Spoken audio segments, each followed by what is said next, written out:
नमस्कार दोस्तों, स्वागत है आपका द पॉलिटिकल टेस्ट में और मैं हूं अजय सिन्हा।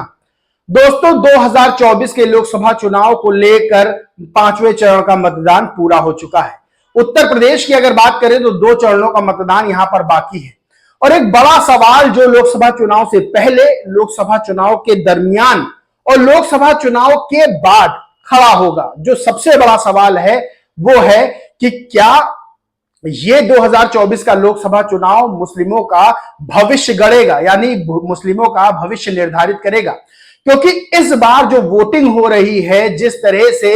इंडिया अलायंस के दल बीजेपी पर निशाना साध रहे हैं, आरोप लगा रहे हैं संविधान को लेकर, मुस्लिम कम्युनिटी को लेकर, उनके भविष्य को लेकर, तो दोस्तों बड़ा सवाल यह खड़ा होता है कि क्या 2024 का चुनाव मुस्लिमों का भविष्य जो है वो उसकी एक तस्वीर बनाने में बहुत महत्वपूर्ण भूमिका निभाने वाला है। क्योंकि दोस्तों इस बार के चुनाव में देखा गया है और देखा जा रहा है कि जो मुस्लिम कम्युनिटी है वो किसी को जिताने के लिए नहीं, बल्कि भारतीय जनता पार्टी को हराने के लिए, प्रधानमंत्री नरेंद्र मोदी के विजय रथ को रोकने के लिए वोट कर रहे हैं। लेकिन क्या इससे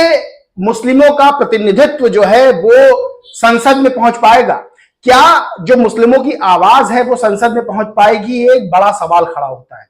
दोस्तों, अगर उत्तर प्रदेश की सीटों की बात कर ले तो 80 लोकसभा सीटें उत्तर प्रदेश में हैं और उत्तर प्रदेश की राजनीति का महत्व इस तरह से समझ सकते हैं कि सबसे बड़ा प्रदेश है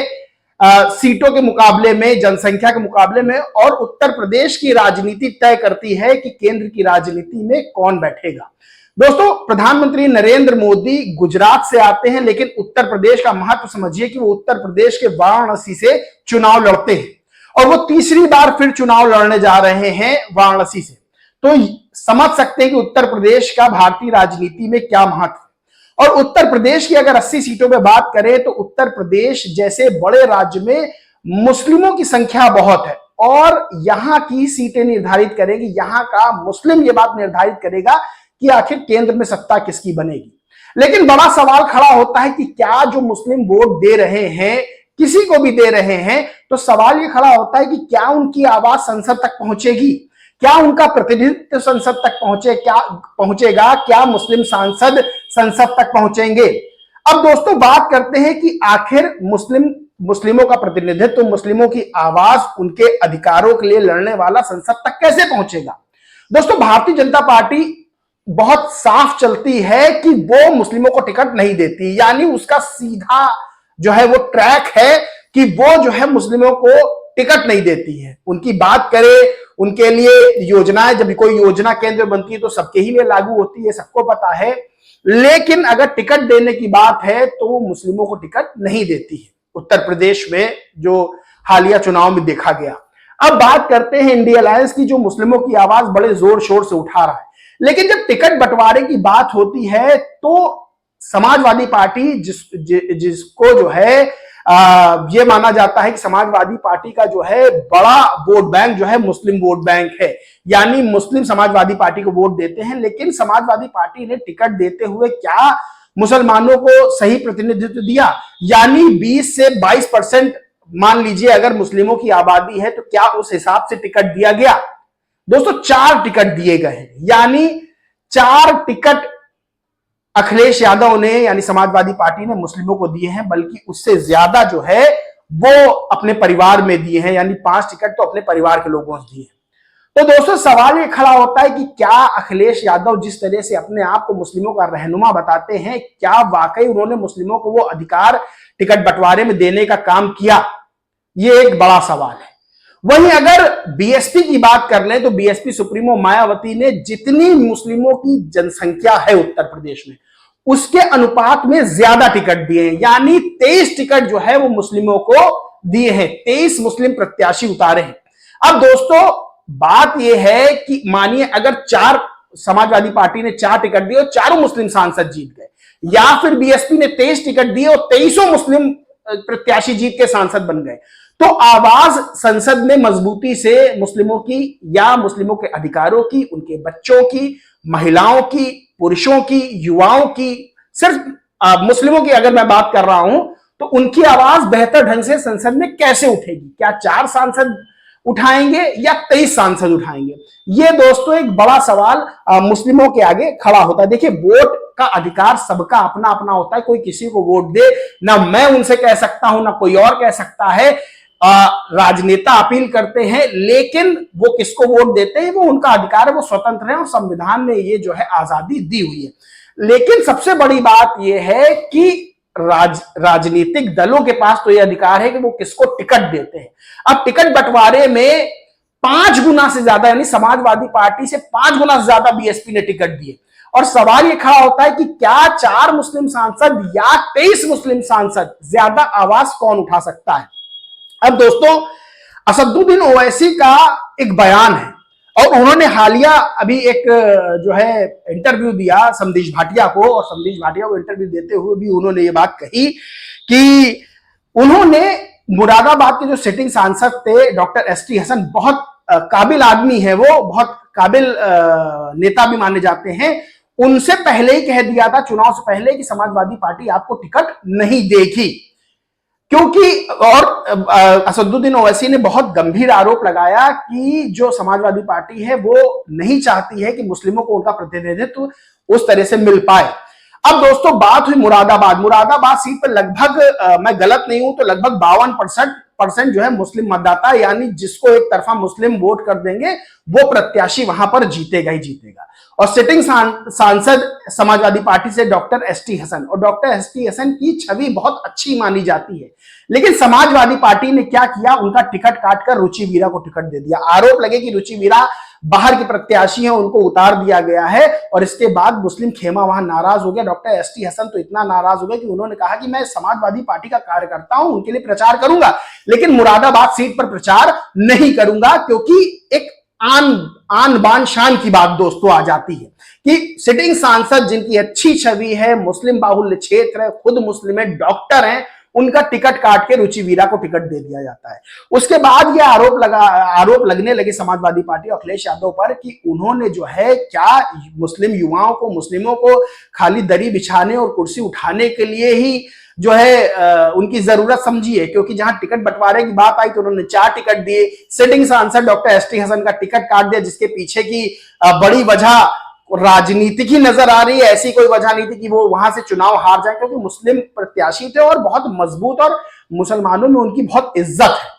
अब दोस्तों, सबसे बड़ी बात यही है कि क्या मुस्लिम 2024 के लोकसभा चुनाव में अपना भविष्य अपने हाथों से खुद लिख रहे हैं कि जो सवाल खड़ा होता है कि 4 मुस्लिम प्रत्याशियों को समाजवादी पार्टी ने टिकट दिया और 23 मुस्लिम प्रत्याशियों को बीएसपी ने टिकट दिया, तो दोस्तों सबसे बड़ी बात यह है कि जब तक बड़ी संख्या में, जब तक सही अनुपात में आपके प्रत्याशी, आपके चुने हुए सांसद संसद में नहीं पहुंचेंगे, तब तक आपकी आवाज कौन बनेगा? या तो फिर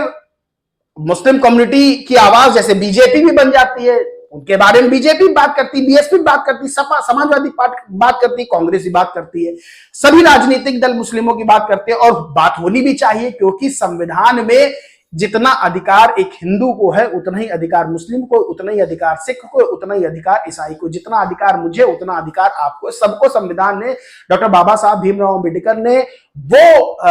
संविधान दिया जिस संविधान में भारत के एक एक नागरिक को बराबर का अधिकार है। लेकिन आपकी आवाज जब उठाने की बात होती है तो आवाज जो है वो कौन उठाएगा संसद में? संख्या आपकी ज्यादा होगी तो ज्यादा आवाज उठेगी, संख्या अगर कम होगी तो आवाज कम उठेगी, और संख्या बिल्कुल ही नहीं होगी तो बिल्कुल आवाज नहीं उठेगी। ये बात बिल्कुल सच्चाई है, क्योंकि मुस्लिम सांसद होगा वो मुसलमानों का दर्द या यूं कहें उनके अधिकारों के बारे में ज्यादा जागरूक होगा। दोस्तों, इस तरह से उदाहरण समझते हैं कि डॉक्टर एसटी हसन का जब टिकट काटा गया तो ये समझिए कि आपका बच्चा या आपका भाई या आपका बड़ा भाई या आपका रिश्तेदार वो किसी क्लास में टॉप करता है, यानी मानिए 10th में वो टॉप करता है, और आपको पता है 12th में जाएगा, 12वीं का अब एग्जाम है, 12वीं में टॉप करेगा, 10वीं में उसने टॉप किया था, अब ये 12वीं में भी टॉप करेगा, लेकिन आप उसको उस क्लास से हटा देते हैं, यानी आप उसको परीक्षा नहीं देने देते हैं। तो क्या ये ज्यादगी नहीं होगी? क्या ये भेदभाव नहीं होगा? क्या ये उस बच्चे के साथ यानी उस छात्र के साथ जो है गलत बात नहीं होगी कि वो उस पता था कि ये टॉप करेगा 12वीं में, लेकिन हमने उसको एग्जाम ही नहीं देने दिया। डॉक्टर एसटी हसन के साथ मुरादाबाद सीट पर यही हुआ कि मालूम था कि वो उस सीट पर जीतने वाले प्रत्याशी हैं, जीत जाएंगे, जीत सकते हैं, लेकिन उनको टिकट नहीं दिया गया। उसके बाद से समाजवादी पार्टी में गंभीर आरोप लगे। तो दोस्तों सबसे बड़ी बात क्या है, सबसे बड़ी बात यह है कि अभी 2 चरण बचे हुए हैं और जो किसी को हराने के लिए यानी खुद की जीत पे ना ध्यान देकर दूसरे को जब हराने के लिए लड़ता है तो उसके ही हाथ हार आ जाती है। होता क्या है कि इस बार मुस्लिम वोटर्स जो है वो बीजेपी को हराने के लिए वोट कर रहे हैं, जबकि ऐसा नहीं होना चाहिए। उनको अपने प्रत्याशियों को जिताने के लिए वोट करना चाहिए। उनको अपने प्रत्याशियों को देखना चाहिए कि उनके लिए कौन सूटेबल है, कौन कैपेबल है, जो संसद में उनकी बात उठा सके, उनके हक की आवाज उठा सके। उसको जिताने के लिए वोट करना चाहिए, ना कि किसी को हराने के लिए। सबसे बड़ी बात दोस्तों यही है कि अगर राजनीतिक दलों की बात करें,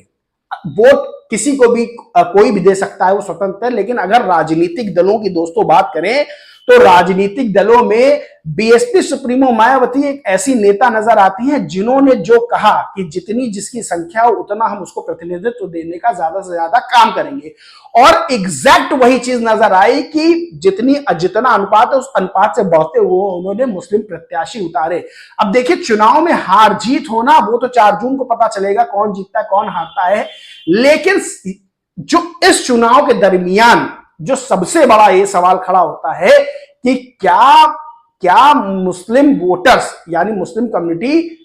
क्योंकि अधिकार तो वोट का सबको है, तो अपने वोट के अधिकार के साथ अपने भविष्य की तस्वीर जो है जो बना रहे हैं, उनका जो अधिकार मिला है उनके ही हाथ में जो है वो ब्रश है जिससे वो पेंट करेंगे, और वो अपने ही हाथ से तस्वीर जो है वो पेंट कर रहे हैं। और पेंट 2 चरण बचे हैं, उन्हीं को पेंट करना है कि वो तस्वीर कैसी चाहते हैं। क्या वो आवाज अपनी चाहते हैं संसद में, क्या वो अपने अधिकारों को उठाना चाहते हैं संसद में, क्या अपनी आवाज उठाना चाहते हैं, क्योंकि आवाज हर व्यक्ति या मैं या कोई और नहीं जाके संसद में उठा सकता है, उठाएगा मेरी लोकसभा का सांसद होगा, संसद में आवाज वही उठाएगा और हम चुन के उसको भेजते हैं। तो सबसे बड़ी बात यही है कि अगर